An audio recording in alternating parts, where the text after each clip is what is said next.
شما حق ندارید بدون اجازه بدین داخل آقا مهران. خب الان اگه بیارمش تو اتاق نمیارمش میبرمش اتاق بیرون فقط مادری در حد 10 دقیقه بیرونش هر اتفاقی افتاد بچه چیزی هم رسید گردن شما. حالا بهتون گفته باشم شما باید آخرتون باشه بیاید تو مرکز.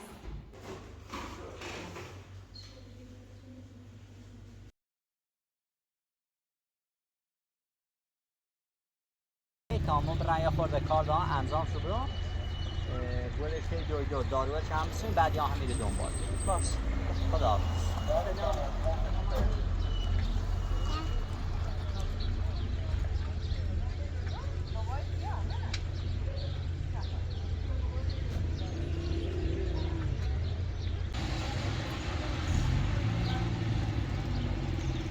سلام علیکم. حسن ابو موسی. خوبه؟ خوبی؟ چه کردی ماشینه درست خوبی؟ آقا این ماشین داد بابا. دیمش بالا؟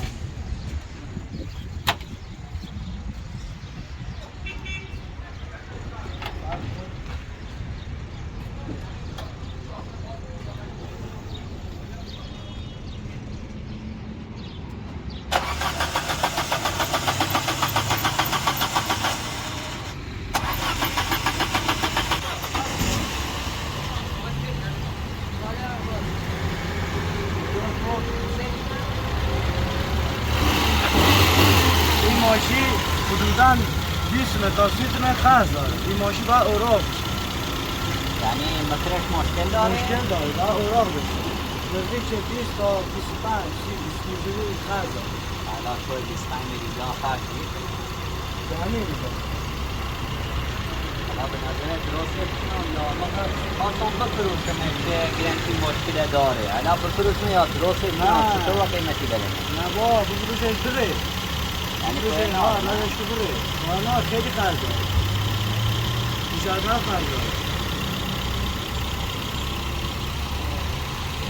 باشه دستی در نکنم. الان اگه فروختم بفروشم نه و بیام فعلا این باشه یا کنم تا این مشکل اشکال نداره اشکال نداره. باشه دست در نکنم. خیلی باید فعلا شما تا جا این مشکل داره اون به تا با خود صحبت یا خود بهتر با صحبت یعنی الان دست نه؟ نه این دست هست نه باشه آقا دست در نکنم.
آقای حسنی فیلم بردار زنگ زی بگو با ماشین خیلی گرام ماشین بیارم سیلش کنیم مورد پسند اون ماشین حالا بیا سیلش کن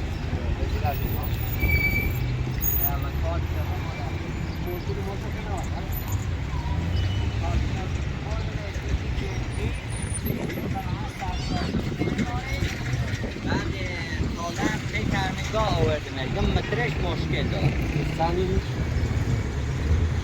حالا ما قیمت دیدم چه صندلی هم میخواد یا پاله درسان تایم بینه دیسان اکت باشه دیده چه قشنگی نه؟ بیبوسش عالی سنی بید ماشین حالا تو روشن کن یا سیدی اکه پسند دی قیمت کمتی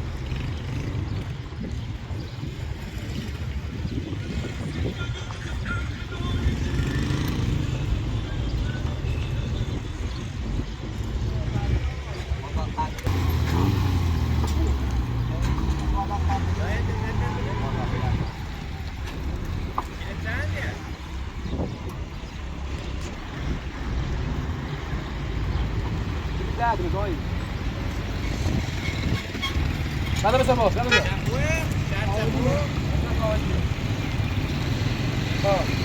خیلی خوب حالا جمعی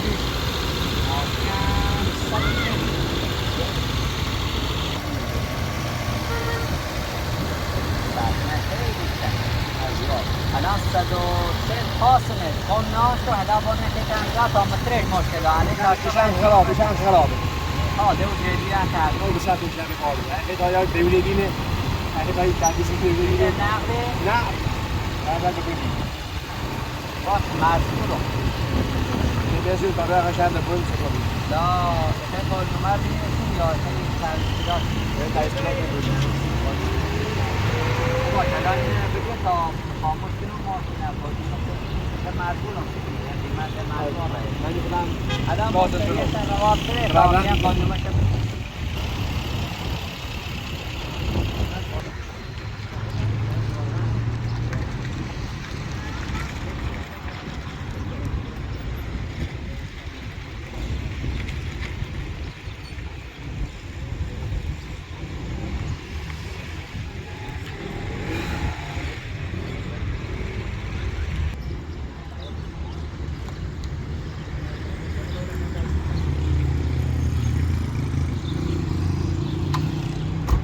هادی چی ہوگی ها مدارک شاور مدارک هم سنه همه چی ها سند همه چی داخل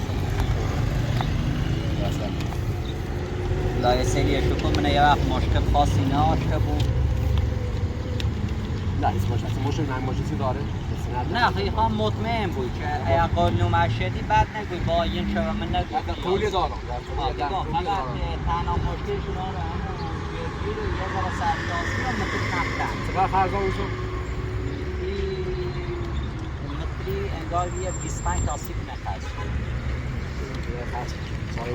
نظر قیمت الان صافی 40 میلیون نظر قیمت ها پس دارم الان چرچ میده؟ بلیس قانون بدیم سوری حالا وقت ها بدیم خودکار اسم ماشینه؟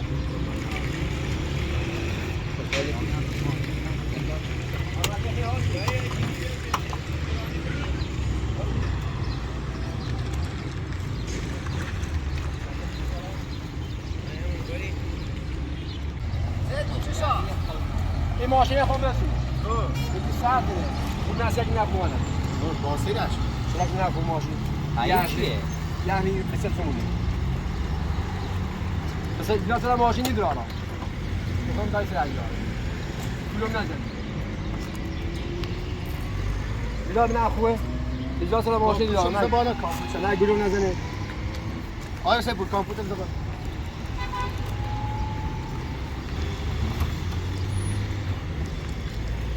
یعنی مشکیان یا مترش مشکل دار باید تعمیر رو بود بعد جدی رو ولیش هم زیره وقتی جدیره زیر منطقش تعمیر رو بوده تا چند نگاه چه شا چند نگاه هست؟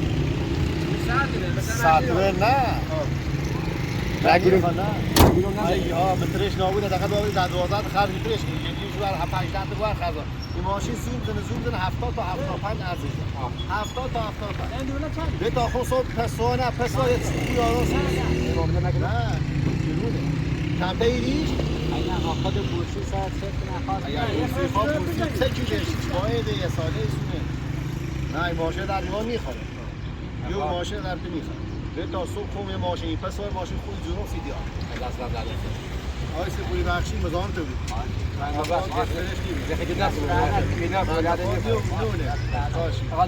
یه بخشی های سپوری برای به سلام گرونه خیلی گرونه دست در نکنه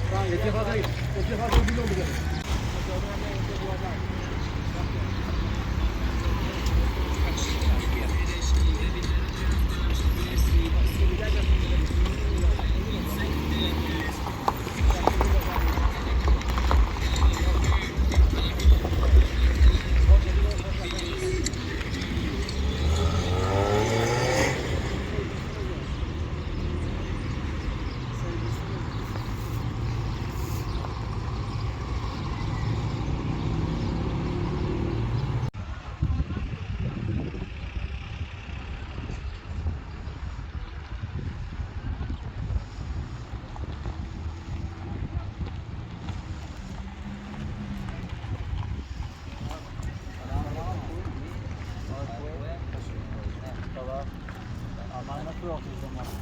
نه والا ماشینمو سه تیک بردمه راه یه جایی هم معامله مونده و بی بعد مکانیک بی که مترش مشکل داره ده چند روزن تیر مکانیک زیادی دو یه 20 کنه تا 30 بزینش دیگه ناشون درست است درست نکی؟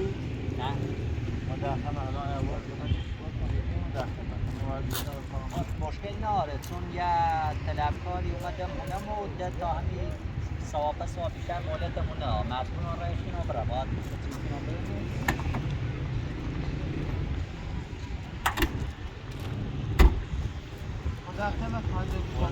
حالا چقدر ایته آخر حالا بیشتر نیست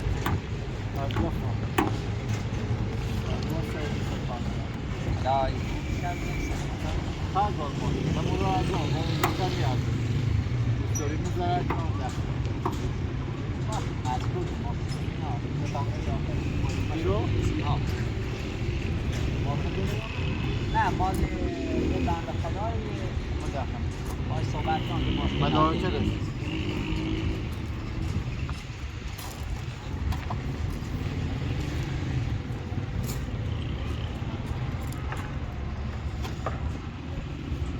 سند و کارت و همه چیز داخل همین نه کارت داخل نه تا داخل داخل بفرد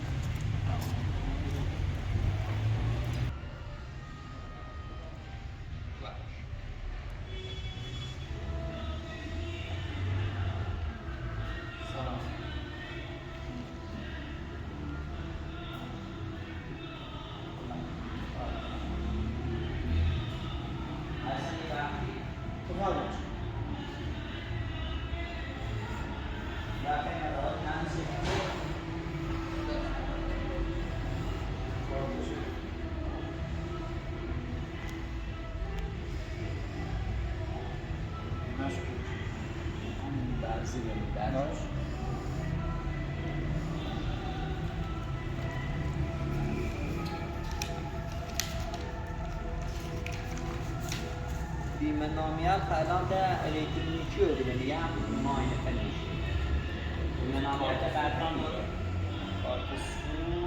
کارت سو شدوم شما واسه دا خیلی سی کلاسه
که من سنه و قیمت خود چند شده یا؟ با صحبت چون خوش میشکنم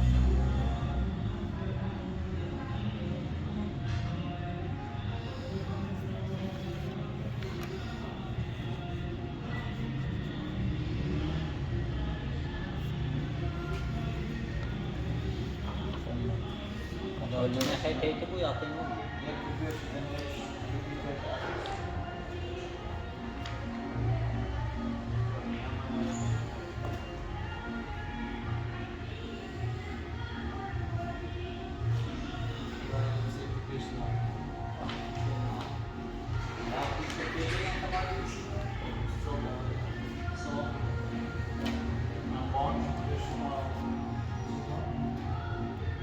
یا فیلم مرداد شما کار کنید یا سایسان Tabii bir vakit açmış. مرداد شده نیست آربی مرداد لطف کنید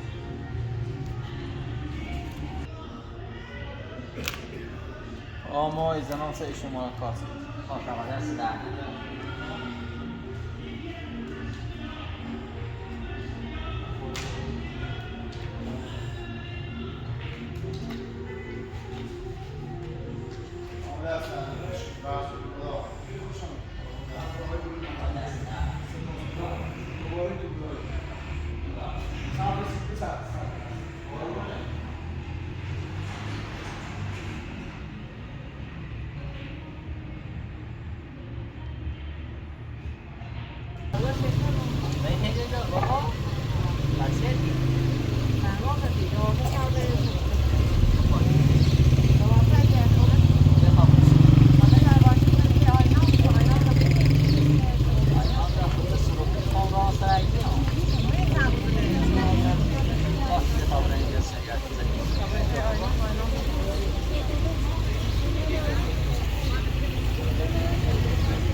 سلام حسن خوبی؟ سلام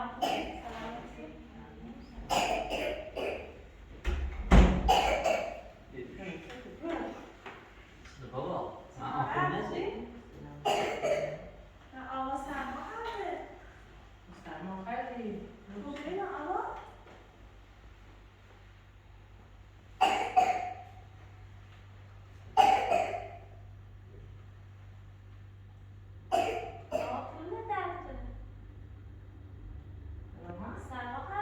سرما خیلی قبل از اینکه بریم بریم دکتر داروسی داشت الان نگاه تب داره خیلی تازه تیدوی داره این تازه تیدوی داره باید و مراقبش تب داره داروش سرما خب چه خبر داری؟ خب خیلی خوش اومدید خانم کیه ما؟ مادر سلامتی همین تو زخم بله دیدن الان من چرا نبوده وقتی آناز بیدیم بجرم پریدش وقتی آناز الان ما دیدن آیناس؟ والا اون دفعه هم گفتم به آقا مهران که اصلا اینجا تو اداره اصلا شرایطش نیست که آیناس رو ببینیم نه این چه روز آینا داره دلتر میشه و دورم خب والا برای توضیح هم دادم اون دفعه گفتم که حالا دیگه اصرار خانم حسینی بود و خانم دکتر دیگه اونا مجبور شدن و اگه میشه یه روز دیگه تا من الان هم برای دیدن آیناس خانم گفتن که باید این خانم کودک رو جا ببینیم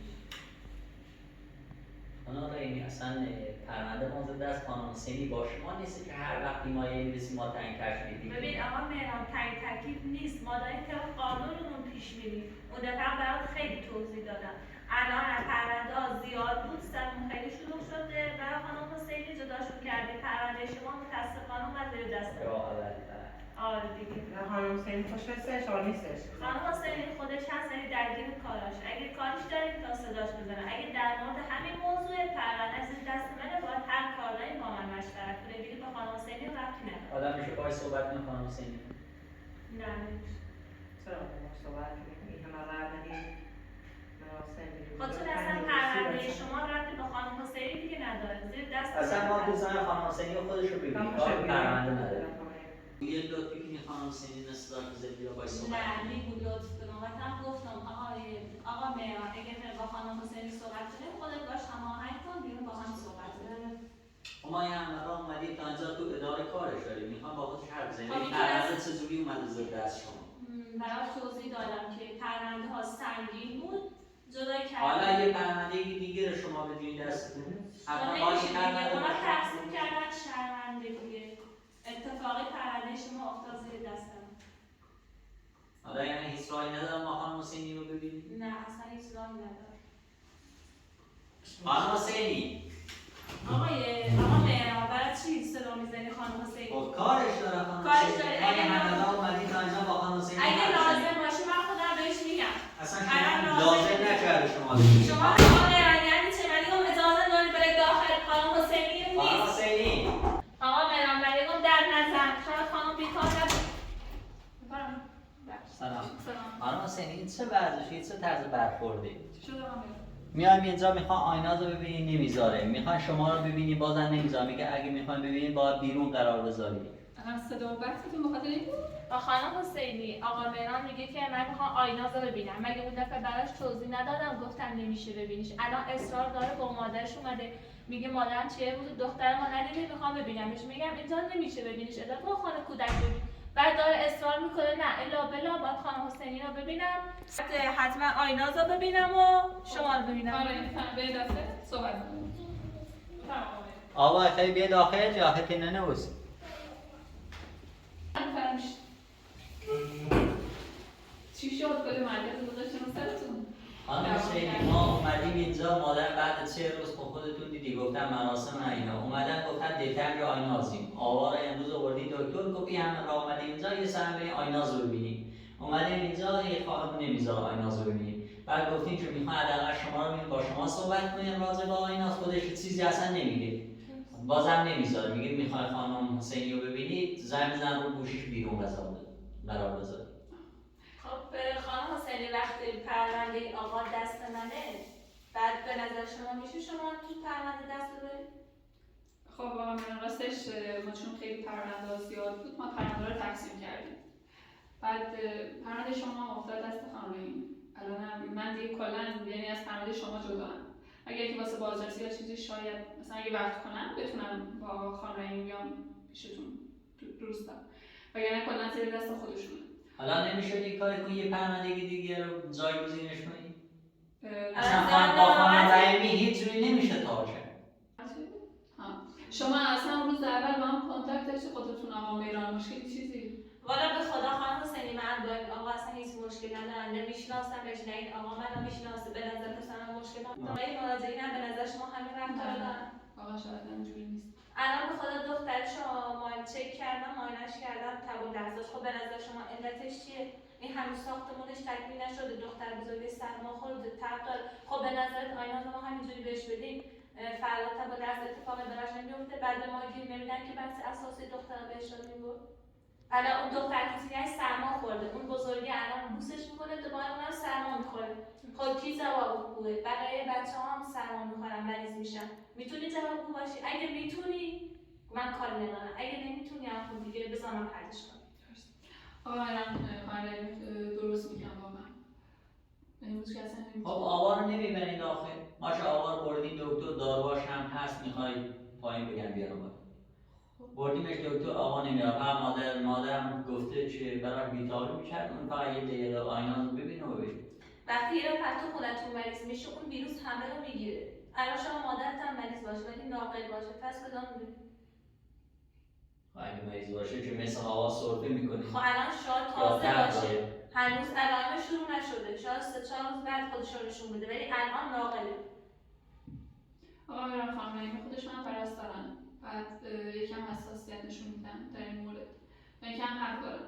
حالا امروز اگه میشه شما آیناز رو ندیدید که یکم حال آوا خوب بشه مثلا یه هفته 2 هفته. بعدی کامل خوب شد بیان که اگه توی این مرکز باید بچه‌ها این کار انجام میده باید اون مریضی که میاد زیر دست این. اصلا اینجوری نیست. من هر کار میکنم همش به خاطر بیمارم. دیگه مشکلی نیست.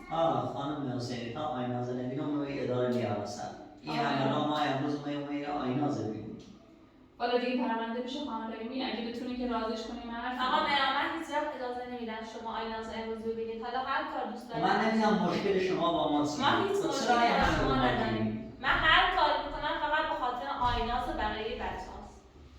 و شما صلاح آیناز بهتر میدونی یا من که باباشه تا موقعی که اینجاست من سراشو بهتر میدونم. چون الان زیر دست ماست مثل بچه ما میمونه. هر موقع اومد تو خونه شما دیگه ما هیچ کارش نمی‌کنیم. وقتی داره دست خانم رحیمی همین دیگه.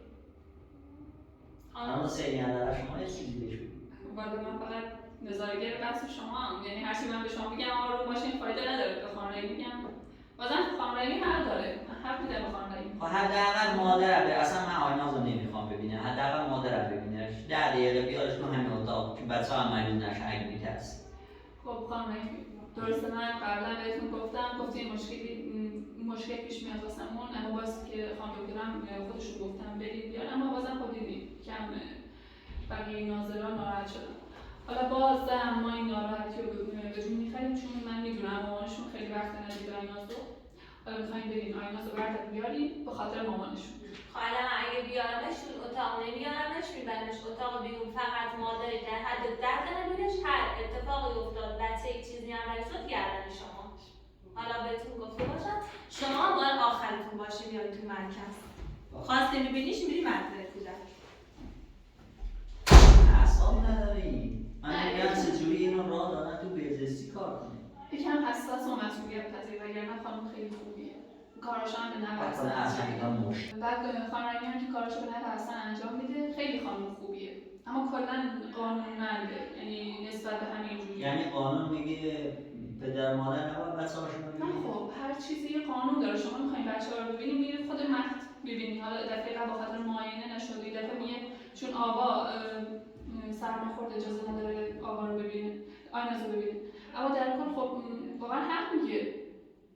من مثلا حالا ما هم گفتیم آبا سرما خورده نمیزن آبا بیاد داخل من چه سرما نخوردم مادرم چه سرما نخورده حالا میترسه شما هم ناقل باشین نمیترسه خودش مریض بشه حالا خب کلا بیشتر واسه آیناز چون خیلی با آیناز وابسته خیلی با آیناز چند وقت عادت کرد خیلی بهش وابسته شد. کلا یعنی فکر کنم این یه خانواده خودش میمونه واسش آیناز رو پرونده هم دادن بود به خانم رحیمی خودشون هم پرستار هم میرن نظارت کنن. حداقل من میومدم فقط پرونده رو چک میکردم خودشون پرستار داشتن.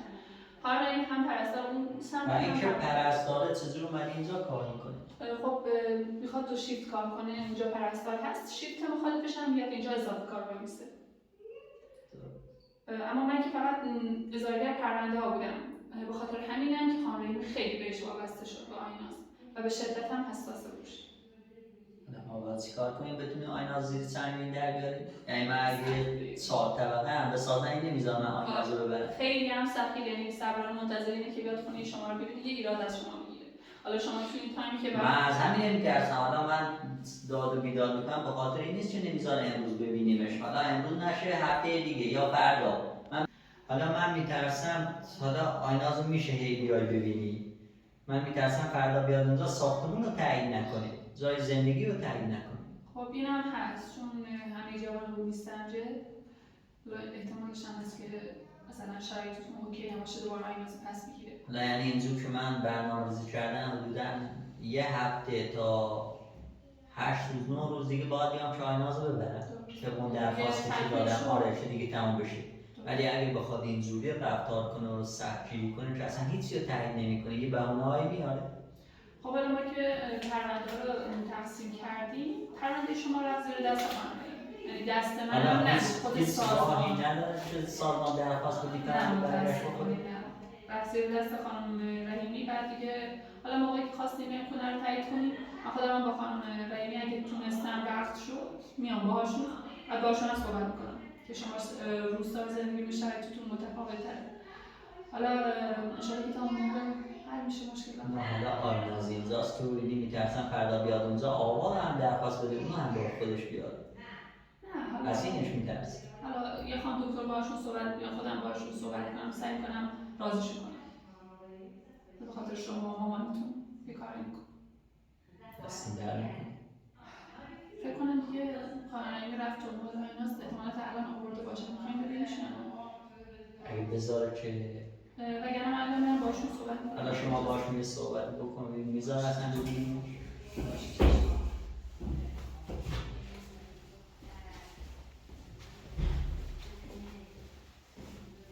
موزیک خاصی دیگه آینا هی بار دیگه سلام خردیم به یاد چشم خصوصی رسید. خوبی؟ سلامت اون بزرگ؟ خیلی خوش اومدین.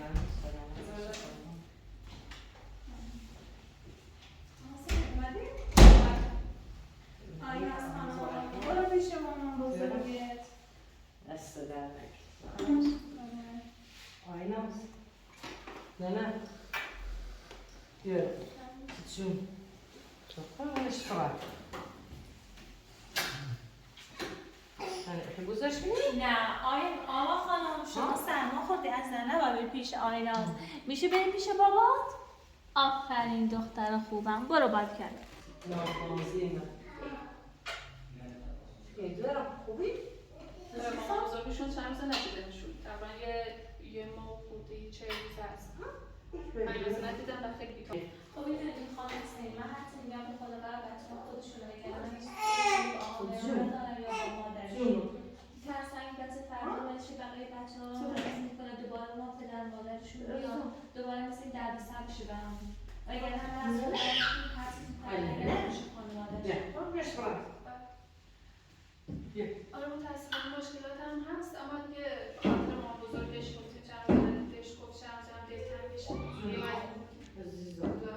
این بار رو هم باز دوباره ببخشید واسه این موضوع چون میدونم پرونده مال خودتونه دیگه به من ربطی نداره اما دیگه از این بعد خودتون هر کاری میخواین انجام بدید واسه این پرونده و سعی کنید یکم آرومتر و واسه مرکز کم من این دفعه به خاطر شما قبول کردم ببینید وگرنه خدا شاده دفعه بعدی رو دیگه حتی هر کار میخواد بیاره بیاره شما هم بیاره بیاره اینو من اجازه نمیدم خاطر اینکه مراسم داشته دیگه حرمتش رو نگه داشته وگرنه مادر که خودت میدونی این سرما خورده آقا خانم بعد اینا فقط بوسش میکنی بعد اینا که بقیه بچه ها مریض میشن درد سر میشه برای ما وگرنه بگه ما دوست نداریم که شما نواتون رو ببینیم ما هم دوست داریم نواتون رو ببینید هر چیزی دیگر برگرده بشه اما به تا باباش بیا ببینش کنار با اومدم با شما صحبت کنم اجازه بدین آقا مهران بیاد آیناتو ببینه حالا درسته آقا سرم خورده اما بزرگشون باباشون انگار حالشون خوبه من بیشتر به خاطر این ترسم که وقت اینا داخل باشه درسته احتمالی هم هستم دیگه حالا مجبوری سعی کنی ازش فاصله بگیری یا بوسش نکنی الان که دیگه بغلش هم کرد اگه ناهار هم باشه ویروس رو دیگه گرفته درسته اما دیگه مجبور زوم ولی خدایی ناهاران اخلاق خوبی نداره ما قشنگی باشه منطقه صحبت سلام بول بابایتی که بابایتی دیگه به ما بگه شاید دیگه باز میشه نگران نباش الان این چیش داریم سال میخواد بیاد خب پرمی من برم به آقا مهران بگم بیاد حداقل بچه‌شو ببینه آقا میان که باوشه حالا به خاطر مادرم نشکال نکنه این بار دست در نکنه مرسی زوم لا بابایتی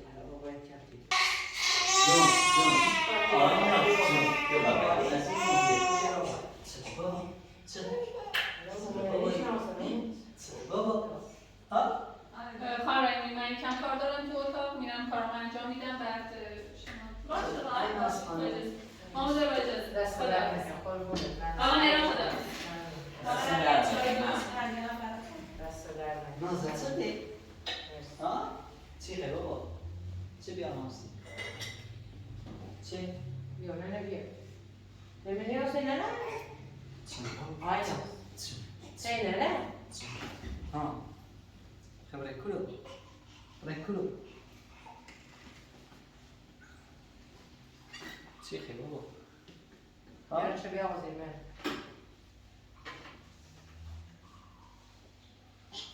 چه؟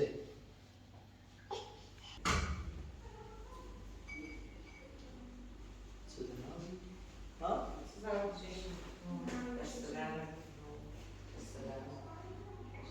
اما اگه تو این مدت آینات مریض شده بود خیلی لاغر شده. نه اصلا چیش نبود. از روزی که من میدمش همینجور بود. بفرمایید.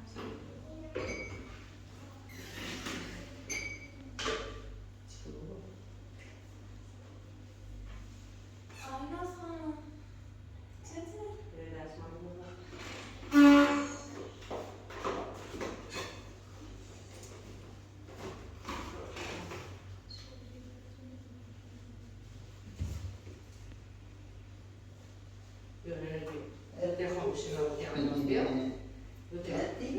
آه بابا نازو ندیدی؟ آه؟ خدا تا خدا نه هم ایزوانش کردیم، شفا هم درست کردیم، آشپزخونه‌ش هم آماده است، فقط مونده فرشش کنم و رنگ‌آمیزی مونده و سایر خونه رو بسیارم. چقدر دیگه طول می‌کشه؟ همون یه هفته و خورده‌ای که مهلت خواستم تموم شد. تایید صلاحیت گرفتی؟ برای تایید صلاحیت رو گرفتی؟ صلاحیت دیگه چی؟ مگه اون دفعه براتون توضیح نداده؟ نمی‌دونم برای که چون بلا بره دنبالش نپرسیدم این چیکار کرد. احتمالاً من و خانم حسینی هم یه چند روز دیگه بیان برام بازدید که ببینیم چیکار کرده. باشه قدمتون روی چشم خوشحالم میشه. دستمان بخیر؟ بچهش کنه؟ بفرمایید چای بخورید. دستون در نکن. آقا به باش دیدی؟ ها؟ آقا نازم می‌خوای نیست؟ بری بابا بیشتر؟ نمیگه؟ بابا نمیگه؟ سرما خوردی بذار خوب بشی بعد برو، خب؟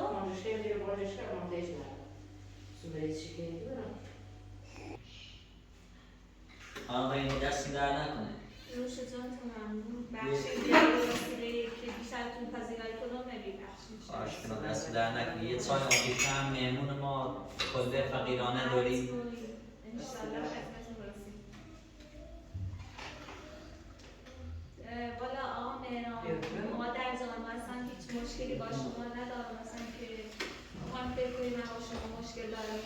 من بیشتر هر وارد هر کار میشم مسئولیت پذیرم تو کارم. الانم بیشتر به خاطر این آیناز و آقا خودشون میگن این الان سرما خورده پا نزدیکش این مریض میشه، بچه ها مریض میشه. اگه به شما حرفی زدم چیزی گفتم فقط به خاطر بچه ها خودشون بود. وگرنه فکر نکنید من حالا آدمی هم که با شما مشکل داشته باشم بخوام باهاتون دعوا کنم یا نخوام خونتون رو تایید کنم یا به هر چیزی. فقط دوست دارم اینا یه جایی باشن که بچه‌ها آسایش داشته باشن، راحت باشن. الان نه اینکه تو اون سرما بیشتر سرما بخوره حالا یا مریض بشه، بچه هم بالاخره گناه دارن تا بخواد خودش حداقل 3-4 ماه طول میکشه. حالا ما هم تمام سعیمون و تمام تلاشمون که این در حد توان خودمون باشه. میتونیم بیشتر از حد توان کار کنیم یا چیزی که میتونیم انجامش بدیم. سعی کنیم شبکه‌ها آسایش سیش فراهم کنیم تا جایی که دست مرسی رسیم تا یه پیش بردیم. الان تا یه هفته خورده در طول کشه که ما می‌خوایم آیناز رو بردیم. حالا شما یه هر مسئولیت بزنید این بچه‌ای که داخل کو زندگی کنن، سرپناه ناره، داخل صادر، داخل بیابون سیسو اون هیچ وسیله‌ای نیست. الان کل بینندگان اینا که خیلی آدم رسه ما خون تا کسی نمیاد چون همه درگیر کار خودمون مشغله کاری خودمون. ولی بیننده همش پیام میدن که من کو با 3 تا بچه 4 تا بچه بدون سرپناه زندگی کنه، سیسو اون رسیدگی نمی‌کنی، سیسو کمک اون نمی‌کنی. الان ما یه سرپناهی داریم. ما کلا 50 نفر خودمون تحت پوشش قرار دادیم و کلا هیچ هزینه اضافی دیگه نمی‌دیم که بخوایم بیشتر از 50 نفر تحت پوشش ظرفیت مدیریت کنیم. و بقیه بقیه مرکزها باید اونایی که 50 نفر انتخاب کنن حالا تحت پوشش قرار میدن. اینا که تو کو و طرف هر کدومشون پدر مادر دارن، به همین راحتی هم اجازه نمیدن که ما به بچه‌هاشون رو برداریم ببریم تحت خودمون قرار بدیم. بچه‌ها که دادگاه اجازه نمیده.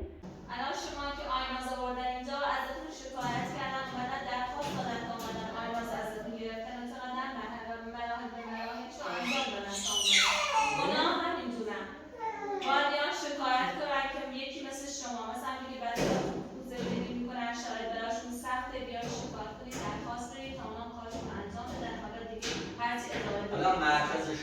کلا فقط نگهداری از کودکان، یعنی نمیتونه به اونایی که سرپناه ندارن اینا بهشون کمک کنن بتونن سرپناه بسازن یا خونه بسازن، چون پدر مادرشون زنده ولی واسه مالیشون نمیرسه یه سرپناه برای خودشون درست کنن، به خاطر همین مجبورن تو کوه زندگی کنن، تو جنگل زندگی کنن. خب مرکز ما فقط نگهداری از بچه‌ها، ما میگم که سازمان چند تا مرکز همون سازمان به گزارش بدین که بهشون کمک کنن.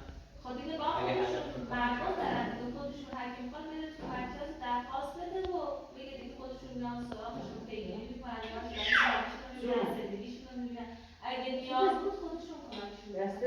و نه اینجوری نیست که ما بگیم حالا این خونه نداره، سرپناه نداره، چادر زندگی میکنه ما بریم جایش، نه، با درخواست بدن دادگاه بیا تایید کنه، الکی هم نیست، مراحل به مراحل قانونی باید طی بشه. ما اینجا فقط به عنوان یک کارمند کار میکنیم، دست اونقدر باز نیست که بخوایم براشون مثلا کاری انجام بدیم یا هزینه یک چیز، فقط برامون داریم ما کار میکنیم به عنوان یک کارمندی فقط. دیگه من نگفتم از زیر خودتون بدین، گفتم به خود مرکزی که توش کار میکنید اطلاع رسانی کنید که همچین چیزایی هست، همچین درجت خودشون میدونن، زیر بار میگیرن، میدونن خودشون، مگه حرف ما رو قبول میکنن؟ باز مردم بیان گزارش بدن، درخواست بدن. خب آقا منم انشالله فردا من و خانم حسینی میان یه سر بهتون میزنیم این ساختمون. فردا نه، اگه میشه بزن راسم دیگه. من تازه امروز ماشینم فروختم تا بخوام وسیله بگیرم و کاراش انجام بدن چند روز طول میکشه. ماشین فراتی برای چی بری و چی کنی چطوری؟ الان مجبور بیرم که آیناز بدم تا هفته بعد بورم باید ماشین بفروختم چون پیناشم بقیه وسیله رو بخرم. دیگه چی خریدی خیلی؟ به هیچ در هر زاویه سرزیم سراغ رفتیم هیچ که نترست کمک کنه، در مجبور بیام ماشین الان امروز هم رفتم به یک مکانیکی ماشین تعمیر بجام حدوداً 20 میلیون تا 30 میلیون خرجشه. نیترسم خرج ماشین رو نیترسم خونه نتمون کنم، مجبور بیام ماشین زیر قیمت فروختم که حداقل بتونم خونه نتمون کنم آیناز بودم. ماشین بعداً گیر یا فعلا دواره رو مهمتر تا ماشین فرمون دیگه کار دیگه ببینم تکنان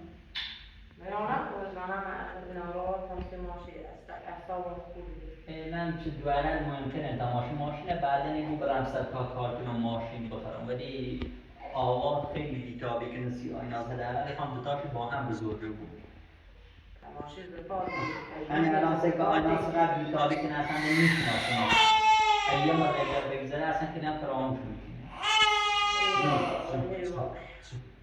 شبه بابا نکلو ها؟ حالا انشالله تا قبل از هفته دیگه که شما بخواید بیاین آیناز رو ببرین ما حتما میام یه سر بهتون میزنیم و ببینیم چه کار کردن، حالا که دیگه ماشینتون هم فروختیم انقدر نگران بچه‌هاتون اینا همونطور که نگرانتونیم سلامتشون هم برسیم. باشه چشم باشه تمام تلاش رو میکنیم تا ببینیم چی حالا ما هرچی ما گفتیم فقط بخاطر بچه‌هاتون وگرنه قصد نیت دیگه ای داشتیم خدای نکرده سوء تفاهمی پیش بیاد. حالا طبق قانون پیش بری خوبه ولی دیگه نه اینقدر سختگیری کنی و اینقدر حالا به نظر من که من سختگیر نیستم ولی مسئولیت پذیرم. مسئولیت با مسئولیت پذیری فرق داره. مسئولیت پذیر درسته ولی دیگه نه اینجوری که یه پدر یا یه مادر بخواد بچه‌شو ببینه این همه راه بیاد تا اینجا بعد اینجا نتونه ببینه و دست پای درگرده. من بیشتر خاطر سلامتشون گفتم وگرنه اون دفعه اومدینم گفتم نه آخرش گذاشتم ببینیشون ولی این دفعه شرایطتون رو فرق می‌کردیم دخترشون مریض بود. حالا دخترم مریض از دور خواهرشو تماشا میکنه چه اشکال داره؟ خب ویروس دیگه روز هوا پخش میشه اونم سرایت میکنه وگرنه ماشین در مثلا این آقا حاضر رو جناب بابا باینر استخوان ماشین در رو چطور بابا؟ ماشین چی کاملا؟ چی؟ ماشین شدی درست مثلا دیگه بریم. خب آقا مهران بی زحمت اگه میشه دیگه آینازا بدین من ببرم تو اتاقش و وقت غذا خوردنش شما هم من تو وقتی که باید باید که مسئول کنم بیاد که مدیر دست در نکنم. خواهش میکنم. برای نه دست در نکنم. نه بابره نه بابره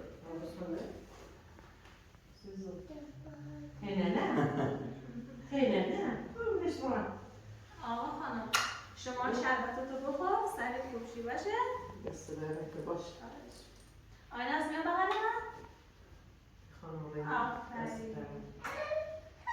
بریم غذا بخوریم. نازو دست در نکنم. خدا قربانت به سلامت. باشه خدا دست در نکنم.